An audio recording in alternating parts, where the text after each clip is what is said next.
ಏನಾಗಿದೆ? ಇವತ್ತು ಬಿಜಾಪುರ ಜಿಲ್ಲೆ ಬಹುತೇಕವಾಗಿ ನೀರಾವರಿ ಆಗಿರ್ತಕ್ಕಂಥ ನೀರಾವರಿ ಪ್ರದೇಶವನ್ನು ನಾವು ಕಾಣಲಿಕ್ಕೆ ಸಾಧ್ಯ ಆಗ್ತಾ ಇದೆ ಅಂತಕ್ಕಂಥ ಮಾತುಗಳನ್ನು ಹೇಳಲಿಕ್ಕೆ ಬಯಸ್ತಾ ಇದ್ದೇನೆ. ಇದಕ್ಕೆ ಎಂ.ಬಿ. ಪಾಟೀಲರು, ಯಶವಂತರಾಯಗೌಡ, ಶಿವಾನಂದ ಇವರೆಲ್ಲರೂ ಕೂಡ ನಮ್ಮ ವಿಠಲ ಇವರೆಲ್ಲರೂ ಕೂಡ ಕಾರಣ ಅಂತಕ್ಕಂಥ ಮಾತುಗಳನ್ನ ಈ ಸಂದರ್ಭದಲ್ಲಿ ಹೇಳಿದ್ರೆ ಅದು ಅತಿಶಯೋಕ್ತಿ ಆಗಲಾರದು ಅಲ್ವಾ? ಹೌದಲ್ವೇನ್ರಿ? ನಮ್ಮ ಹತ್ರ ನೀವು ಹೇಳಿದಾಗ ಕೇಳ್ತೀನಿ ನಾನು. ಯಾಕಂದ್ರೆ ಪ್ರಜಾಪ್ರಭುತ್ವದಲ್ಲಿ ನಂಬಿಕೆ ಇಟ್ಕೊಂಡಿರ್ತಕ್ಕಂಥವ್ರು ನಾವು. ನೀವೇನು ಹೇಳ್ತೀರಿ ಹಂಗ ಆ ರೀತಿ ಮಾಡ್ತಕ್ಕಂಥವ್ರು. ಇವತ್ತು ಇನ್ನುಳಿದ ಅನೇಕ ಯೋಜನೆಗಳಿದ್ದಾವಲ್ಲ, ನೀರಾವರಿ ಯೋಜನೆಗಳು, ಎಲ್ಲ ಯೋಜನೆಗಳನ್ನು ಕೂಡ ನಾವು ಮುಂದುವರಿಸಿ ಅವುಗಳನ್ನು ಪೂರ್ಣಗೊಳಿಸತಕ್ಕಂಥ ಕೆಲಸವನ್ನ ಮಾಡ್ತೇವೆ. ಬಿಜಾಪುರ ಜಿಲ್ಲೆಯನ್ನ ಏನು ಬರಡು ಪ್ರದೇಶ ಅಂತ ಕರೀತಾ ಇದ್ರು, ಬರಗಾಲದಿಂದ ಕೂಡಿರ್ತಕ್ಕಂಥ ಪ್ರದೇಶ ಅಂತ ಕರೀತಾ ಇದ್ರು, ಆ ಪ್ರದೇಶವನ್ನ ಹಸಿರು ಎಲ್ಲ ಕಡೆ ಹಸಿರು ಕಾಣ್ತಕ್ಕಂಥ ರೀತಿಯಲ್ಲಿ ಮಾಡ್ತಕ್ಕಂಥ ಪ್ರಯತ್ನವನ್ನ ಮಾಡ್ತೇವೆ ಅಂತಕ್ಕಂಥ ಮಾತುಗಳನ್ನು ಈ ಸಂದರ್ಭದಲ್ಲಿ ಹೇಳಲಿಕ್ಕೆ ಬಯಸ್ತಾ ಇದ್ದೇನೆ. ಈಗ ಇಲ್ಲಿ ತರಕಾರಿಗಳನ್ನು ಬೆಳೆಯ ಜಾಗ, ನಿಂಬೆಹಣ್ಣನ್ನ ಬೆಳೀತಕ್ಕಂಥ ಪ್ರದೇಶ.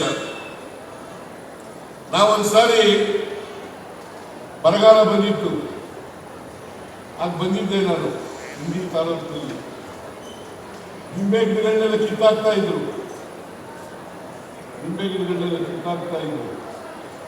ನಾನು ಅವತ್ತು ಹೇಳಿದೆ ನಾನು ಈ ಭಾಗದಲ್ಲಿ ನಿಂಬೆಹಣ್ಣನ್ನು ಬೆಳೀತಾ ಇದ್ದೀನಿ, ಇದಕ್ಕೆ ಶಾಶ್ವತವಾದಂಥ ಒಂದು ಪರಿಹಾರವನ್ನ ಕೊಡ್ತಕ್ಕಂಥ ಪ್ರಯತ್ನವನ್ನ ಮಾಡ್ತೇನೆ ಅಂತಕ್ಕಂಥ ಮಾತುಗಳನ್ನ ಹೇಳಿ ನಿಂಬೆ ಅಭಿವೃದ್ಧಿ ಮಂಡಳಿಯನ್ನ ಮಾಡಿದಂಥದ್ದು ನಮ್ಮ ಸರ್ಕಾರ ಅಂತಕ್ಕಂಥದ್ದನ್ನ ತಮಗೆ ತಿಳಿಸಲಿಕ್ಕೆ ಬಯಸ್ತಾ ಇದ್ದೀನಿ.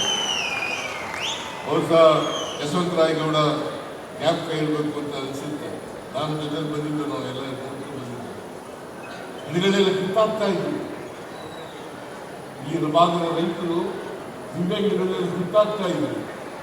ಅಂತ ಪ್ರದೇಶದಲ್ಲಿ ನಿಂಬೆ ಅಭಿವೃದ್ಧಿ ಮಂಡಳಿಯನ್ನ ಮಾಡಿ ಇವತ್ತು ನಿಂಬೆ ಬೆಳೆಗೆ ಎಲ್ಲ ರೀತಿಯ ಪ್ರೋತ್ಸಾಹವನ್ನ ಕೊಡ್ತಕ್ಕಂಥ ಪ್ರಯತ್ನವನ್ನ ಮಾಡ್ತಾ ಇರ್ತಕ್ಕಂಥದ್ದು, ಮಾಡ್ತಕ್ಕಂಥದ್ದು ಕಾಂಗ್ರೆಸ್ ಸರ್ಕಾರ ಅಂತಕ್ಕಂಥ ಮಾತುಗಳನ್ನು ಹೇಳಲಿಕ್ಕೆ ಬಯಸ್ತಾ ಇದ್ದೇನೆ. ಇವು ಅಭಿವೃದ್ಧಿ ಕೆಲಸಗಳು ಅಷ್ಟೇ ಅಲ್ಲ, ಬರೀ ಇಂಡಿ ಕ್ಷೇತ್ರ ಅಷ್ಟೇ ಅಲ್ಲ, ಬರೀ ನಾಗತಾಣ ಕ್ಷೇತ್ರ ಅಷ್ಟೇ ಅಲ್ಲ, ಬಿಜಾಪುರ ಜಿಲ್ಲೆ ಅಷ್ಟೇ ಅಲ್ಲ, ಇಡೀ ರಾಜ್ಯದಲ್ಲಿರ್ತಕ್ಕಂಥ ಎಲ್ಲ ಕ್ಷೇತ್ರಗಳಲ್ಲೂ ಕೂಡ 224 ಕ್ಷೇತ್ರಗಳಲ್ಲೂ ಕೂಡ ಅಭಿವೃದ್ಧಿ ಕೆಲಸಗಳನ್ನು ನಾವು ಮಾಡ್ತಾ ಇದ್ದೇವೆ. ಆಮೇಲೆ ವಿರೋಧ ಪಕ್ಷದವರು ಹೇಳ್ತಾರಲ್ಲ, JDS-ನವರು ಹೇಳ್ತಾ ಇದ್ದಾರಲ್ಲ, ಬಿಜೆಪಿಯವರು ಹೇಳ್ತಾ ಇದ್ದಾರಲ್ಲ, ದುಡ್ಡಿಲ್ಲ ಖಜಾನೆ ಖಾಲಿ ಆಗ್ಬಿಟ್ಟದೆ, ದುಡ್ಡಿಲ್ಲ ಖಜಾನೆ ಖಾಲಿ ಆಗ್ಬಿಟ್ಟದೆ. ಯಾವ ಆಧಾರದಲ್ಲಿ ಹೇಳ್ತಾ ಇದ್ದಾರೆ? ಇದು ಸುಳ್ಳು, ಅಪ್ಪಟ ಸುಳ್ಳು. ನಮ್ಮ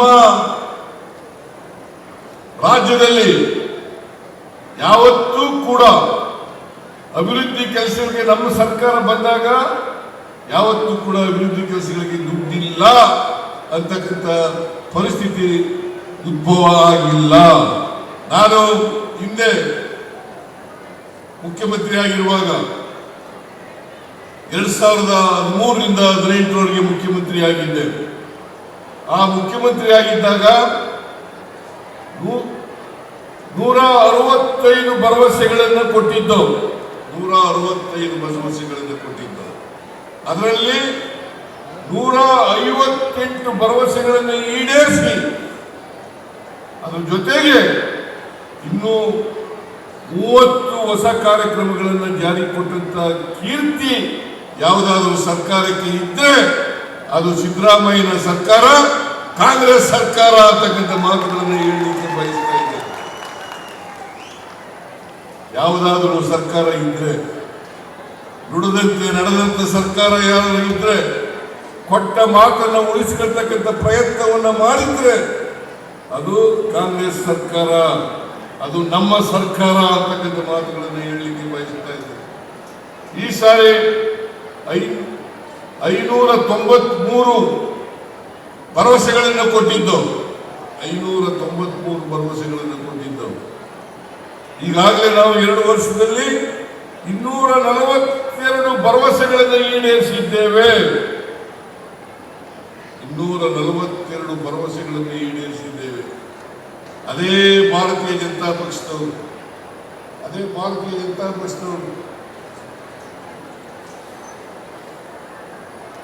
2018ರಲ್ಲಿ 600 ಭರವಸೆಗಳನ್ನು ಕೊಟ್ಟಿದ್ರು. ಅವರು ಈಡೇರಿಸಲಿಕ್ಕೆ ಸಾಧ್ಯ ಆದದ್ದು 10% ಕೂಡ ಇಲ್ಲ. 10% ಕೂಡ ಇಲ್ಲ. ಅವರು ನಮ್ಮ ಮೇಲೆ ಹೇಳ್ತಾ ಇದ್ದಾರೆ. ನಾನು ಹೇಳ್ತೇನೆ, ಯಾರು ಬಹುಶಃ ಒಂದು ಪಾಟಿ ಹೇಳಿದ್ರೆ ಗೊತ್ತಿಲ್ಲ, 1,02,000 ಕೋಟಿ ರೂಪಾಯಿಗಳ ಬಾಕಿ ಹಣ ಇದೇನೆ ಕೆಲಸ ಮಾಡಿ ಅದನ್ನೆಲ್ಲ ನಾವು ತೀರಿಸಬೇಕಾಗಿ ಬಂತು. ಇವತ್ತು ಗ್ಯಾರಂಟಿ ಯೋಜನೆಗಳನ್ನು ಕೂಡ ಮಾಡ್ತಾ ಇದ್ದೀವಿ, ಅಭಿವೃದ್ಧಿ ಕೆಲಸಗಳನ್ನು ಕೂಡ ಮಾಡ್ತಾ ಇದ್ದೀವಿ. ಗ್ಯಾರಂಟಿ ಯೋಜನೆಗಳಿಗೆ ಸುಮಾರು 55,000 ಕೋಟಿ ರೂಪಾಯಿಗಳನ್ನ ಗ್ಯಾರಂಟಿ ಯೋಜನೆಗಳಿಗೆ ಪ್ರತಿ ವರ್ಷ ಖರ್ಚು ಮಾಡ್ತಾ ಇದ್ದೀವಿ. ನಾನು ಇವತ್ತಾನೆ ಬೆಳಿಗ್ಗೆ 500 ಕೋಟಿ ಯಾರು ಮಹಿಳೆಯರು ಟ್ರಿಪ್ ಮಾಡಿದ್ದಾರೆ, ಉಚಿತವಾಗಿ ಪ್ರಯಾಣ ಮಾಡಿದ್ದಾರೆ, ಆ ಮಹಿಳೆಗೆ 500 ಕೋಟಿ ಮಹಿಳೆಗೆ 500ನೇ ಕೋಟಿ ಮಹಿಳೆಗೆ ಟಿಕೆಟ್ ಅನ್ನ ಇವತ್ತು ಕೊಟ್ಟಿದ್ದೇನೆ. ನಾವು ಅಧಿಕಾರಕ್ಕೆ ಬಂದ ಮೇಲೆ 500 ಕೋಟಿ ಜನ ಉಚಿತವಾಗಿ ಪ್ರಯಾಣ ಮಾಡಿದ್ದಾರೆ. ಸರ್ಕಾರಿ ಬಸ್ಗಳಲ್ಲಿ 500 ಕೋಟಿ ಜನ ಬಸ್ಗಳಲ್ಲಿ ಪ್ರಯಾಣ ಮಾಡಿದ್ದಾರೆ. ಜೊತೆಗೆ ಗೃಹಲಕ್ಷ್ಮಿ ಯೋಜನೆಯಲ್ಲಿ 1,23,00,000 ಕುಟುಂಬಗಳ ಯಜಮಾನಿಯರಿಗೆ ಪ್ರತಿ ತಿಂಗಳು 2,000 ಕೋಟಿ ರೂಪಾಯಿಗಳನ್ನು ಕೊಡ್ತಾ ಇದ್ದೇವೆ. ಹಿಂದೆ ಯಾವ್ದಾದ್ರು ಸರ್ಕಾರ ಕೊಟ್ಟಿದ್ದೇನ್ರಿ? ಜೊತೆಗೆ 1,64,00,000 ಮನೆಗಳಿಗೆ 200 ಯೂನಿಟ್ ವರೆಗೆ ಫ್ರೀಯಾಗಿ ಉಚಿತವಾಗಿ ಕರೆಂಟ್ ಅನ್ನು ಕೊಡ್ತಾ ಇದ್ದೇವೆ. ಅನ್ನಭಾಗ್ಯ ಕಾರ್ಯಕ್ರಮ ನಾನೇ 5 kg ಅಕ್ಕಿಯನ್ನು ಕೊಡ್ಲಿಕ್ಕೆ ಪ್ರಾರಂಭ ಮಾಡುವುದು ಉಚಿತವಾಗಿ. ಈ ಮತ್ತೆ ಅಧಿಕಾರಕ್ಕೆ ಬಂದ ಮೇಲೆ ಇನ್ನೂ 5 kg ಅಕ್ಕಿಯನ್ನ, ಒಟ್ಟು 10 kg ಅಕ್ಕಿಯನ್ನ ಉಚಿತವಾಗಿ ಕೊಡ್ತಕ್ಕಂಥ ಕಾರ್ಯಕ್ರಮವನ್ನು ಜಾರಿಗೆ ತಂದಿದ್ದೀವಿ. ಯುವ ನಿಧಿ ಕಾರ್ಯಕ್ರಮ ಜಾರಿಗೆ ತಗೊಂಡಿದ್ದೀವಿ. ಯುವ ನಿಧಿ ಯಾರು ಪದವೀಧರರಿದ್ದಾರೆ, ನಿರುದ್ಯೋಗಿ ಪದವೀಧರರಿದ್ದಾರೆ, ಯಾರು ನಿರುದ್ಯೋಗಿ ಡಿಪ್ಲೊಮಾ ಹೋಲ್ಡರ್ಸ್ ಇದ್ದಾರೆ, ಪದವೀಧರರಿಗೆ ತಿಂಗಳಿಗೆ 3,000 ರೂಪಾಯಿ, ಡಿಪ್ಲೊಮಾ ಹೋಲ್ಡರ್ಸ್ಗೆ ನಿರುದ್ಯೋಗಿಗಳಿಗೆ 1,500 ರೂಪಾಯಿ, ಈ ರೀತಿಯಾಗಿ ಕೊಡ್ತಕ್ಕಂಥದ್ದು 2 ವರ್ಷದವರೆಗೆ ಕೊಡ್ತೀವಿ ಅಂತಕ್ಕಂಥ ಮಾತುಗಳನ್ನು ಕೊಡ್ತೇವೆ. ಇದರಿಂದ ನಾವು ಗ್ಯಾರಂಟಿ ಯೋಜನೆಗಳನ್ನು ಕೂಡ ಜಾರಿ ಮಾಡ್ತಾ ಇದ್ದೇವೆ. ಜೊತೆಗೆ ಅಭಿವೃದ್ಧಿ ಕೆಲಸಗಳಿಗೂ ಕೂಡ ಹಣವನ್ನು ಒದಗಿಸ್ತಾ ಇದ್ದೇವೆ. ಈ ವರ್ಷ ಬಜೆಟ್ ಗಾತ್ರ 4,09,000 ಕೋಟಿ ರೂಪಾಯಿ. 4,09,000 ಕೋಟಿ ರೂಪಾಯಿ. ಅದರಲ್ಲಿ ಕ್ಯಾಪಿಟಲ್ ಎಕ್ಸ್ಪೆಂಡಿಚರ್, ಆಸ್ತಿಗಳ ಸೃಜನೆ ಮಾಡ್ತಕ್ಕಂಥದ್ದು, ಅದಕ್ಕೆ ಖರ್ಚು ಮಾಡ್ತಕ್ಕಂಥ ಹಣ 83,000 ಕೋಟಿ ರೂಪಾಯಿ. 83,000 ಕೋಟಿ ರೂಪಾಯಿ. ಯಾವಾಗಾದ್ರೂ ಬಿಜೆಪಿ ಸರ್ಕಾರ ಇದ್ದಾಗ ನಾವು ಇಷ್ಟು ಖರ್ಚು ಮಾಡೋದು ಅಂತ ಹೇಳಿ ಯಾರಾದ್ರೂ ಕುಮಾರಸ್ವಾಮಿ ಹೇಳಿ ನೋಡೋಣ. ಅವರು 1 ವರ್ಷ 2 ತಿಂಗಳು ಇದ್ರು, ಸಮ್ಮಿಶ್ರ ಸರ್ಕಾರದ ಮುಖ್ಯಮಂತ್ರಿ ಆಗಿದ್ರು, ಹೇಳಿ ನೋಡೋಣ. ಹೇಳಕ್ಕಾಗಲ್ಲ.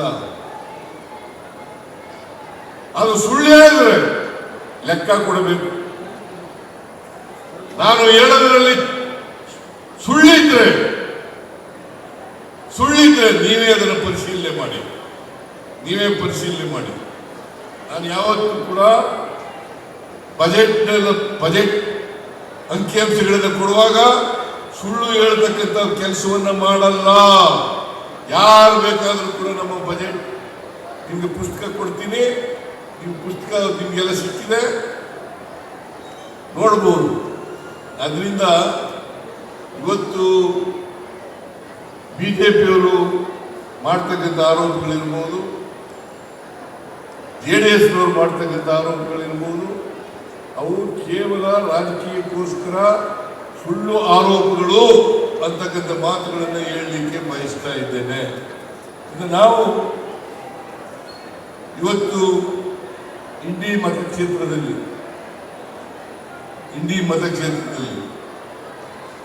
ಬಹಳ ದೊಡ್ಡ ಪ್ರಮಾಣದಲ್ಲಿ ಈಗಾಗಲೇ DK ಶಿವಕುಮಾರ್ ಹೇಳಿದ್ದಾರೆ, ನೀರಾವರಿಗೆ ಬಹುಶಃ ಇಷ್ಟು ನಮ್ಮ ಕ್ಷೇತ್ರದಲ್ಲೂ ಆಗಿಲ್ಲ ಅಂತ ಅನಿಸುತ್ತೆ. ನಮ್ಮ ಕ್ಷೇತ್ರದಲ್ಲೂ ಕೂಡ ಆಗಿಲ್ಲ. ನೀರಾವರಿಗೆ ನೀವು ಇಷ್ಟೊಂದು ದುಡ್ಡೆಲ್ಲ ಹೆಂಗ್ ತಗೊಂಡು ಬಂದೆಪ್ಪ?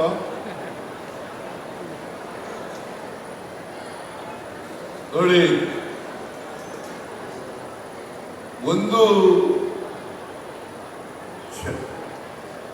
ಜಾಣತನ ಇದೆ ನಿಮ್ಮ MLAನಲ್ಲಿ.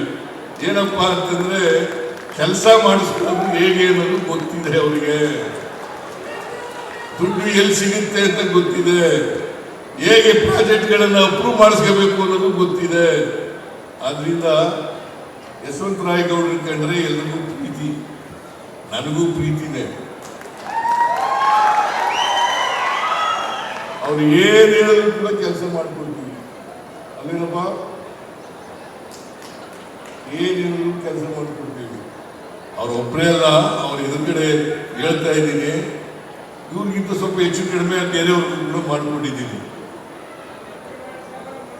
ನಾವಿರೋದೇ, ಕಾಂಗ್ರೆಸ್ ಪಕ್ಷ ಇರೋದೇ ಸಮಾಜವನ್ನು ನಿರ್ಮಾಣ ಮಾಡಲಿಕ್ಕೋಸ್ಕರ, ಎಲ್ರಿಗೂ ಸಮಾನ ಅವಕಾಶಗಳನ್ನು ಕಲ್ಪಿಸ್ಕೊಡೋದಕ್ಕೋಸ್ಕರ. ಅದಕ್ಕೋಸ್ಕರ ಇಂಡಿ ತಾಲೂಕಿದೆಯಲ್ಲ, ನಂಜುಂಡಪ್ಪ ವರದಿನಲ್ಲಿ ಮೋಸ್ಟ್ ಬ್ಯಾಕ್ವರ್ಡ್ ಅಂತ ಬಂದಿದೆ. ಈಗ ಗೋವಿಂದರಾವ್ ಅಧ್ಯಕ್ಷತೆ ಸಮಿತಿ ಮಾಡಿದ್ದೀವಿ. ಈಗ ಮೋಸ್ಟ್ ಬ್ಯಾಕ್ವರ್ಡ್ ಅಂತ ಬರಲಿಕ್ಕೆ ಸಾಧ್ಯ ಇಲ್ಲ. ಇಂಡಿ ತಾಲೂಕು ಮೋಸ್ಟ್ ಬ್ಯಾಕ್ವರ್ಡ್ ಅಂತ ನಂಜುಂಡಪ್ಪ ವರದಿಯಿಂದ ಬಂದಿತ್ತು. ಈಗ ಅದನ್ನ ನಂಜುಂಡಪ್ಪನವರ ವರದಿ ಎಷ್ಟು ಮಟ್ಟಿಗೆ ಪರಿಣಾಮ ಆಗಿದೆ ಇಲ್ಲ ಅಂತಕ್ಕಂಥದನ್ನ ಪತ್ತೆ ಹಚ್ಚಲಿಕ್ಕೆ ಮತ್ತೆ ಹೊಸ ಶಿಫಾರಸುಗಳನ್ನು ಮಾಡಲಿಕ್ಕೆ ಗೋವಿಂದರಾವ್ ಅವರ ಅಧ್ಯಕ್ಷತೆಯಲ್ಲಿ ಸಮಿತಿಯನ್ನು ಮಾಡಿದ್ದೇನೆ. ಬಹುಶಃ ಈ ಸಮಿತಿ ವರದಿ ಬಂದಾಗ ಇಂಡಿ ತಾಲೂಕು ಮೋಸ್ಟ್ ಬ್ಯಾಕ್ವರ್ಡ್ ಅಂತ ಬರಲಿಕ್ಕೆ ಸಾಧ್ಯ ಇಲ್ಲ. ಭೀಮಾಶಂಕರ್ ಶುಗರ್ ಫ್ಯಾಕ್ಟ್ರಿ ನಡೀತಾ ಇದೆಯಾ? ಭೀಮಾಶಂಕರ್ ಶುಗರ್ ಫ್ಯಾಕ್ಟ್ರಿ ಅದು ನಾನೇ ಮಾಡಿಕೊಟ್ಟೆ. ಏನಪ್ಪ ಶಿವಾನಂದ, 40 ಕೋಟಿ ಶುಗರ್ ಫ್ಯಾಕ್ಟ್ರಿ. ಯಾಕಂದ್ರೆ ಈ ಭಾಗದಲ್ಲಿ ಕಬ್ಬು ಬೆಳೆಯತಕ್ಕಂಥ ರೈತರಿದಾರಲ್ಲ, ಅವ್ರಿಗೆ ಸಹಾಯ ಮಾಡಬೇಕು ಅಂತಕ್ಕಂಥ ಉದ್ದೇಶದಿಂದ ಭೀಮಾಶಂಕರ್ ಶುಗರ್ ಫ್ಯಾಕ್ಟರಿ ಬಹಳ ದಿನಗಳಿಂದ ನೆರವು ಬಿದ್ದಿತ್ತು. ಅದನ್ನು ಮಾಡಿಸಿದ್ದು ಯಶವಂತರಾಯಗೌಡ ಪಾಟೀಲ್ರವರು. ನನ್ನ ಜೊತೆ ಜಗಳ ಮಾಡಿ 40 ಕೋಟಿ ರೂಪಾಯಿ ಸರ್ಕಾರದಿಂದ ಕೊಡಕ್ ಮಾಡಿ ಅದನ್ನು ಮಾಡಿಸಿದ್ದು ಯಶವಂತರಾಯಗೌಡ. ಇವರು ಅಭಿವೃದ್ಧಿ ಕೆಲಸಗಳನ್ನು ಮಾತ್ರ ಅಭಿವೃದ್ಧಿ ಪರವಾಗಿರ್ತಕ್ಕಂಥವ್ರು ಮಾತ್ರ ಅಭಿವೃದ್ಧಿ ಕೆಲಸಗಳು ಮಾಡಲಿಕ್ಕೆ ಸಾಧ್ಯ. ಯಾರು ಜನಪರವಾಗಿ ಯೋಚನೆ ಮಾಡ್ತಾರೆ ಅವ್ರು ಮಾತ್ರ ಜನಪರವಾಗಿ ಅಭಿವೃದ್ಧಿ ಕೆಲಸ ಮಾಡಲಿಕ್ಕೆ ಸಾಧ್ಯ ಆಗ್ತದೆ. ಆ ಮೂಲಕ ಕರ್ನಾಟಕದ ಅಭಿವೃದ್ಧಿಯನ್ನು ಮಾಡಲಿಕ್ಕೆ ಸಾಧ್ಯ ಆಗ್ತದೆ. ಇವತ್ತು ಕರ್ನಾಟಕ ಅಭಿವೃದ್ಧಿ ಪಥದಂತ ತಗೊಂಡು ಹೋಗ್ತಕ್ಕಂಥ ಪ್ರಯತ್ನವನ್ನ ಕಾಂಗ್ರೆಸ್ ಸರ್ಕಾರ ಮಾಡ್ತಾ ಇದೆ ಅಂತಕ್ಕಂಥ ಮಾತುಗಳನ್ನ ಹೇಳಿ ಇವತ್ತು ಇನ್ನಷ್ಟು ಇಂಡಿ ತಾಲೂಕು ಇಲ್ಲಪ್ಪ ಅವರೇ ಕೇಳಲ್ಲ, ನೀನ್ ಯಾಕೆ ಕೇಳ್ತಾ ಇದೀಯಾ?